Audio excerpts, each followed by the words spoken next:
মেঘালয় সামনের দিকে অগ্রসর হবার সময় ইচ্ছে করে পেছনে তাকায়নি। যদি একটিবার তাকাতো তাহলে আলোর আশ্চর্য মুখটা দেখে হু হু করে হেসে ফেলতো সে।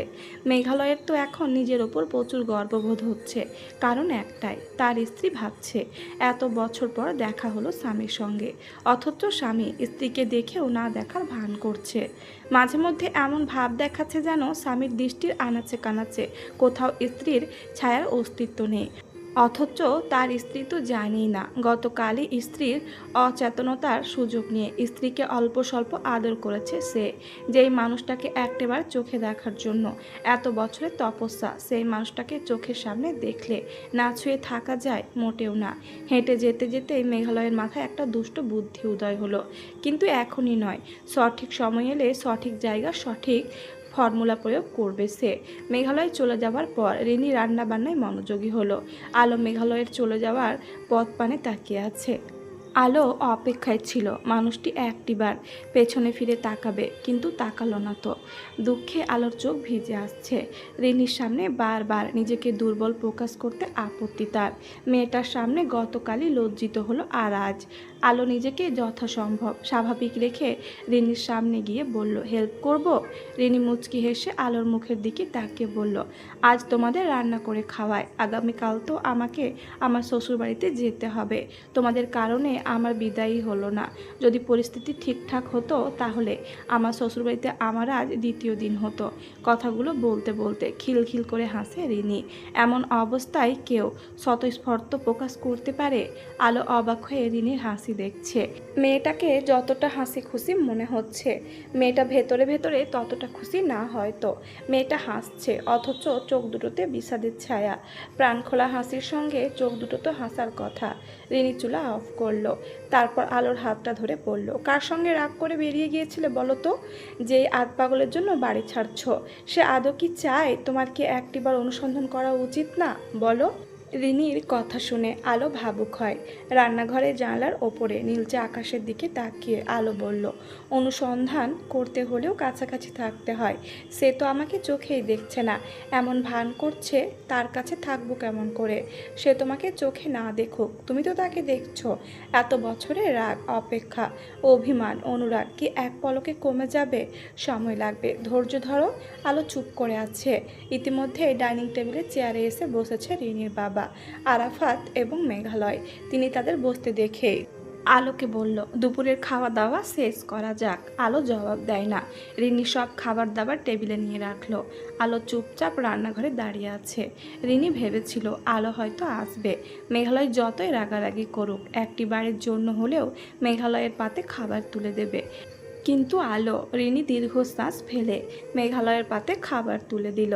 মেঘালয় রিনির পানে তাকাতে রিনি সেই দৃষ্টিকে উপেক্ষা করে আরাফাতের পাশে গিয়ে দাঁড়ায়। আরাফাতের পাতে খাবার তুলে দেয়। আরাফাত হাসি মুখে খাবার খেতে মনোযোগী হলো। রিনির বাবা খাবার খেতে খেতে রিনিকে বলল, মেঘালয়ের বউ কই? রান্নাঘরে আছে বাবা। রিনি বাবার প্রশ্নের উত্তর দিয়ে মেঘালয়কে উদ্দেশ্য করে বলল, কি হলো, খাচ্ছ না কেন? মেঘালয় প্রশ্নের জবাব না দিয়ে চুপচাপ প্লেটের ওপর দৃষ্টি রেখে বসে আছে। রিনি মেঘালয়ের নীরবতার মানে বুঝতে পারল কি না। রিনি ওর বাবার পাশে চেয়ারে গিয়ে দাঁড়ায়। তারপর তার বাবার কানে কানে বলল, বাবা, ভাবিকে ডেকে দাও তো। তোমার ভাইয়ের পুত্র নিজের স্ত্রীর জন্য ভাত গিলতে পারছে না, অথচ মুখেও একটিবার বলছে না যে আমার বউ কই। ওকে খাবার খাওয়ার জন্য ডাকছো না কেন? মেয়ের কথা শুনে রিনির বাবা হেসে ফেললেন। রিনি অসহায়ের মতো তাকায়, এতে কাজ হলো কি না। রিনির বাবা আলোর নাম ধরে ডাক দেয়। চাচা শ্বশুরের ডাক শুনে আলো রান্নাঘর থেকে ধীরে ধীরে বের হয়ে আসে। মেঘালয় মাথা তুলে তাকায় না। আলো ডাইনিং টেবিলের সামনে এসে রিনির বাবাকে সালাম জানায়। রিনির বাবা সালামের জবাব দিয়ে আলোকে চেয়ারে বসার জন্য আদেশ করে। আলো মেঘালয়ের মুখের দিকে তাকালো, কিন্তু মানুষটা কি চমৎকারভাবে খাবার খাচ্ছে। স্ত্রীকে একটিবার খাবার খাওয়ার কথা জিজ্ঞেস করার প্রয়োজন বোধ মনে করলো না। আলো নিজের ইচ্ছের বিরুদ্ধে গিয়ে চেয়ার টেনে বসলো। মেঘালয়ের মুখোমুখি চেয়ারে। রিনি আলোর পাতে খাবার তুলে দেওয়ার পর নিজেও আলোর পাশে চেয়ারে বসে পড়ল। আলো আর চোখে মেঘালয়কে দেখছে বারবার। খাবার খাওয়া তো মাত্র বাহানা। আলো জানতে চায় গত 8 বছর পরে দেখা হবার পর কোন জাদুর প্রভাবে মানুষটা তাকে দেখেও না দেখার ভান করছে। আচ্ছা, মানুষটাকে আগের থেকে লম্বা দেখাচ্ছে বেশ, কারণটা কি শরীর শুকিয়ে গেছে বলেই? হয়তো। ফর্সা লোমস হাতের ওপর কি চমৎকারভাবে কালো ফিতার ঘড়িটা স্থান পেয়েছে। ডাক্তার সাহেবের ওপর আলোর অভিযোগ ধীরে ধীরে মুগ্ধতায় পরিণত হলো যেন। সবার খাওয়া দাওয়া যখন শেষ পর্যায়ে ঠিক তখনই রিনির বাবা আলোকে উদ্দেশ্য করে বললেন, তোমার কথা আমি হাজারবার ভাবির কাছ থেকে শুনেছি। ভাবি তোমাকে অত্যাধিক স্নেহ করত। পুরো পরিবার জানে এই ব্যাপারে, এবং ভাবি যখন বেঁচে ছিলেন তখন আমরা ওনাকে শ্রদ্ধা করতাম। আর এখন তো উনি। এতটুকু বলে দীর্ঘশ্বাস ফেললেন রিনির বাবা। মেঘালয় আর খেতে পারছে না। আলো মাথা নিচু করে বসে আছে। ভদ্রলোক আলোর মুখের দিকে তাকিয়ে বলল, ভাবি মারা গেছে বলে তার সন্তান কিংবা তার পুত্রবধূর খোঁজ খবর রাখবো না, এমনটা তো হতে পারে না। হয়তো গত কয়েক বছর পরিস্থিতি অনুকূলে ছিল না, কিন্তু তুমি যেহেতু এখন লন্ডনে চলে এসেছো পড়ালেখার খাতিরে, সেহেতু আমি চাই তুমি এই বাড়িতে থেকে পড়াশোনা করবে। কি মনে থাকবে তো? আলো না চাইতেও সম্মতি প্রদান করলো। রিনির বাবা উঠে চলে গেলেন। এরপর ধীরে ধীরে আরাফাত এবং আলো উঠে চলে গেল। বাকি রয়ে গেছে রিনি আর মেঘালয়। টেবিল ফাঁকা হবার পর মেঘালয় রিনিকে উদ্দেশ্য করে বলল, হোস্টেলের কাহিনী কি? রিনি স্যার সংক্ষেপে আলোর লন্ডনে আসার প্রধান কারণ দুটোর একটি কারণ বলল। মেঘালয় একটি কারণ শুনে হতাশ হয়ে বলল, আমি আরও ভেবেছি আমার সঙ্গে হয়তো দেখা করতে এসেছে, কিন্তু তিনি তো উচ্চতর ডিগ্রি নেওয়ার জন্য এসেছেন, কাব্য ভাইয়ের কুটকাচালির জন্য। আলো আমার দ্বার প্রান্তে এসে দাঁড়িয়েছে, বুঝলে? নয়তো ও কখনোই নিজের আত্মসম্মান বলি দিয়ে আমার কাছে আসতো না। মেঘালয়ের কথাগুলো শোনার পর রিনি ভীষণ বিরক্ত হয়ে বলল, তোমার বউ তোমার জন্য এসেছে লন্ডনে। পুরো ঘটনা জানতে চাইলে কাব্য ভাইয়ের কাছ থেকে জেনে নাও। তবুও অযথা চিন্তা করে নিজেদের সম্পর্কে 12টা বাজাবে না। এমনিতেই গতকাল তোমার অমন গা ছাড়া ভাব, এবং সারা রাত তোমার অনুপস্থিতিতে আলো জবাব পেয়ে গেছে যে আসলেই তুমি কি চাও। ও তো সকালে কাউকে না বলে বাড়ি থেকে চলে গিয়েছিল। পথিমধ্যে আলো যখন ক্যাব ভাড়া করছিল ঠিক সেই সময় বাবার সঙ্গে ওর দেখা হলো। বাবা ওকে বুঝিয়ে বাড়িতে নিয়ে এসেছে। বাবা যদি আলোকে আজ বাড়িতে না নিয়ে আসতো তাহলে সত্যি সত্যি তুমি বাড়িতে ফিরে দেখতে তোমার বউ নাই হয়ে গেছে। এতএব নাটক কম করো প্রিয়। রিনি সম্পূর্ণ কথা শেষ করে উঠে চলে গেল। মেঘালয় আরও বেশ কিছুক্ষণ সময় নিয়ে বসে রইল। এখান থেকে বসে রান্নাঘরে থাকা আলোকে দিব্যি দেখতে পাচ্ছে। আলোর কোমর ছাড়িয়ে যাওয়া চুলগুলোকে হাত দিয়ে ছুঁয়ে দেখার অদম্য বাসনা বারবার মেঘালয় পথ হারিয়ে ফেলছে যেন। কতদিন নিজেকে এমন শক্তপোক্ত মানুষের খলসের ভেতরে রাখতে পারবে কে জানে। তবে অতি শিগগিরই সে শক্তপোক্ত মানুষের খলস ছেড়ে আলোর মাঝে ডুব দেবে, তাতে কোনো সন্দেহ নেই। রান্নাঘরে থাকা আলোর দিকে তাকিয়ে দুষ্ট হাসি দিয়ে মেঘালয় বলল, তোমাকে যদি একটিবার আমার বুকের কাছে টানতে পারি না, সবার আগে আমি তোমার আত্মসম্মানকে ভেঙে চুরে ফেলবো। তোমার আর আমার ভালোবাসার মাঝে আত্মসম্মানের দেওয়ালকে আমার বুলডোজার দিয়ে ধ্বংস করার তীব্র ইচ্ছে রাখি, বুঝলে? আই প্রমিস আলো, তোমার সেই আত্মসম্মানের দেওয়াল একদিন নিজে আমার কাছে এসে ভেঙে পড়বে। Just wait and see. সবাই দোতলায় চলে যাওয়ার পর রিনি আর আলো দুজনেই রয়ে গেল নিচে। রিনি হঠাৎ করে আলোকে কফি খাওয়ার জন্য অফার করলো। আলো বলল, কফি খেতে পারলে মন্দ হবে না ব্যাপারটা। রিনি সানন্দে চলে গেল রান্নাঘরে কফি বানাতে। রিনির পেছনে পেছনে আলো যায়। রিনি যখন কফি বানাতে ব্যস্ত ঠিক তখনই আলো রিনিকে ডাকলো, রিনি। জি ভাবি। তোমার ভাই কি সব সময় এমন অ্যাবনর্মাল বিহেভ করে? আলোর কথা শুনে রিনি ভীষণ রেগে যায়। মানে কি? এরা কি শুরু করে দিয়েছে দুজনে মিলে? বুক ভরা ভালোবাসার সিন্ধুকে লুকিয়ে রেখে ভান করছে ভালোবাসে না, বউকে ছাড়া ভাত গিলতে পারছে না, অথচ মুখ ফুটে বলছে না কিছু। আর বউটা 8 বছর পরে সে সব কিছু আগের মতোই চাইছে। রিনির রাগে গজগজ করতে করতে আলোর চোখে চোখ রেখে কঠোর ভাষায় বলল, অ্যাবনর্মাল তো আপনি বানিয়েছেন। ব্যাডা মানুষ ভালোবাসি না বললে নাই, এত চাপাচাপি করার কি আছে? আপনি রাগ অভিমান দেখিয়ে তাকে ফেলে চলে যাওয়ার পর সে যে গাঁজাখোর মদখোর হয় নাই, এটাই তো আপনার সৌভাগ্য। রিনির কথাগুলো শুনে আলম মাথায় হাত দিয়ে হাল ছেড়ে দেওয়ার ভঙ্গিতে বলল, আরে তুমি কি আমার সঙ্গে পায়ে পা বাঁধিয়ে ঝগড়া করতে চাইছো?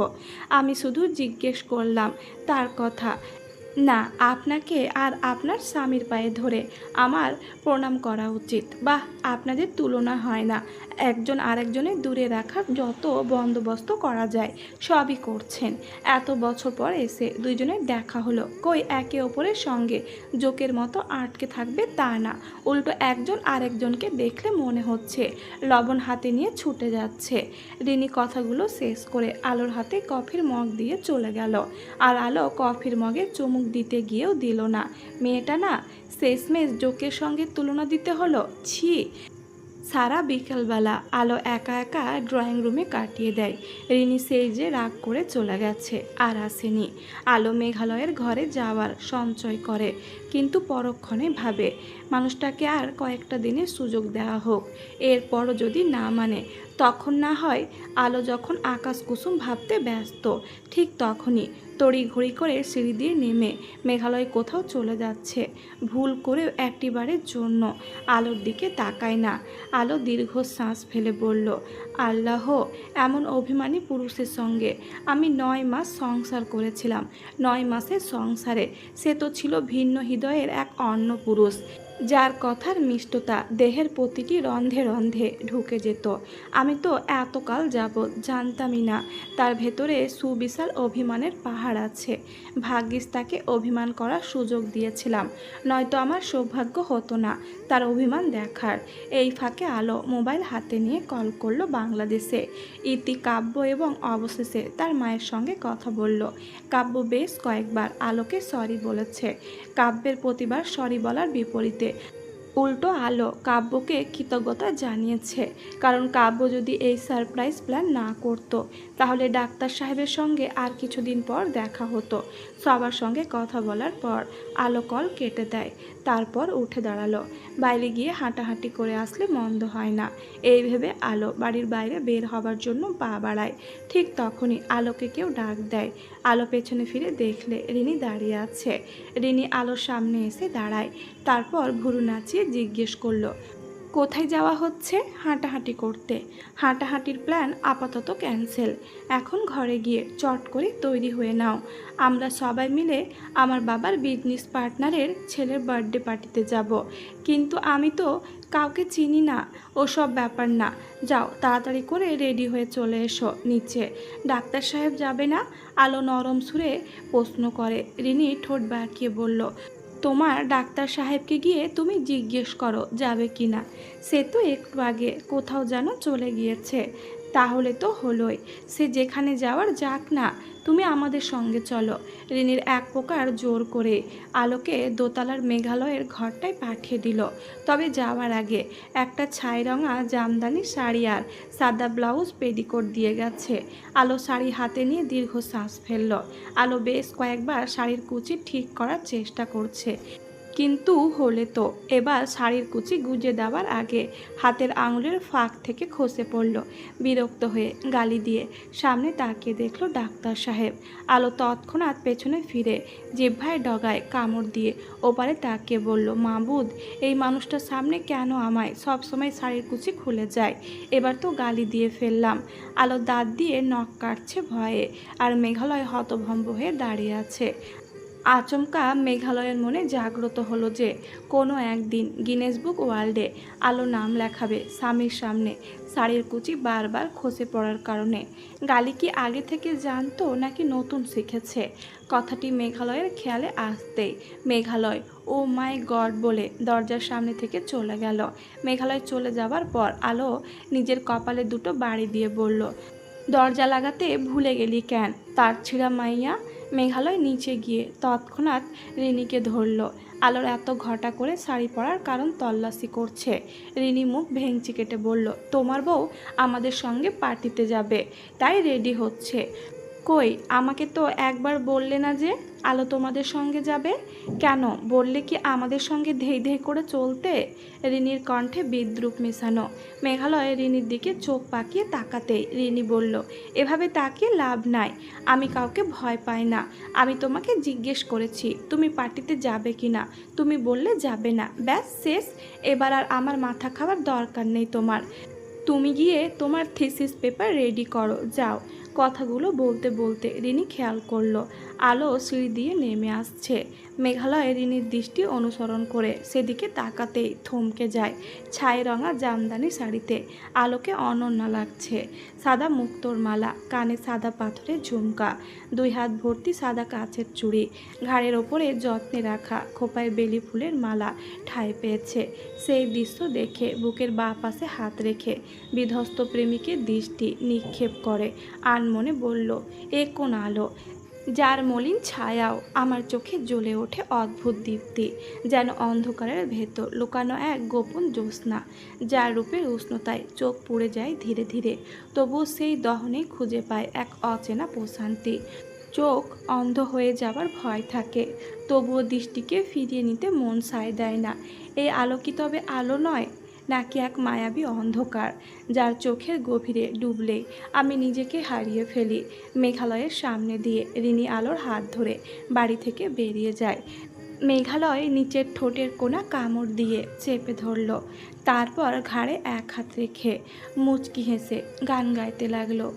মন আকাশে বৃষ্টি আসে, রৌদ্র মেঘের জুটি, আজ নতুন আলোয় আধার কালোর খুনসুটি, ঝড়ের বেশে এলো কেশে, কাজল সে চোখ দুটি, দিল কঠিন কথার বিষণ্ণতার ছুটি, তারই সাথে খেলা পাতে অযথা হাসাহাসি, হাজার বারণ আরও কারণ, তবু সে দাঁড়ে আসি, চল না সুজন মিলে দুজন, নীলই আকাশে বাসি, দেখুক লোকে এ দু চোখে তোরই দু চোখের হাসি, চল না সুজন হারাই দুজন, বিনা দোষে হোক ফাঁসি, দেখুক লোকে অবাক চোখে কতটা ভালোবাসি। রিনি আর আলো গাড়িতে বসে অপেক্ষা করছে ড্রাইভারের জন্য, কিন্তু ড্রাইভার আসছে না দেখে রিনি যখন মোবাইল বের করে কল করবে, ঠিক তখনই গাড়ির দরজা খুলে ঝড়ের বেগে কেউ এসে ড্রাইভিং সিটে বসলো। রিনি আর আলো বিস্মিত হয়ে মানুষটার দিকে তাকিয়ে আছে। দুজন নারীর বিস্মিত চেহারা উপেক্ষা করে মেঘালয় রিনিকে উদ্দেশ্য করে বলল, ঠিকানা বলো। মেঘালয়কে দেখে আলো সেই যে মাথা নিচু করেছে, এখনও মাথা তোলেনি, কারণ ফ্রন্ট মিরর আলোর দিকে তাক করা। আয়নায় তাকালে বারবার মেঘালয়ের চোখ দুটো দেখতে পাচ্ছে। তাছাড়া আলোর বারবার মনে হচ্ছে ডাক্তার সাহেব তার দিকে তাকাচ্ছে। অদ্ভুত তো। রিনি গাল ফুলিয়ে ঠিকানা বলল মেঘালয়কে। গাড়ি চলতে শুরু করেছে। রিনির হঠাৎ করে ইচ্ছে করছে মেঘালয়ের হাত টেনে ধরে গাড়ি থেকে বের করে দিতে। কত নাটক করছে। প্রথমে যখন যেতে বলল তখন যেতে চাইল না, অমনি যখন জানতে পারল বউ যাচ্ছে, এবার বেহায়ার মতো নিজে সেধে সঙ্গে যেতে চাইছে। কই যাবে এই দুটো পাগলকে নিয়ে?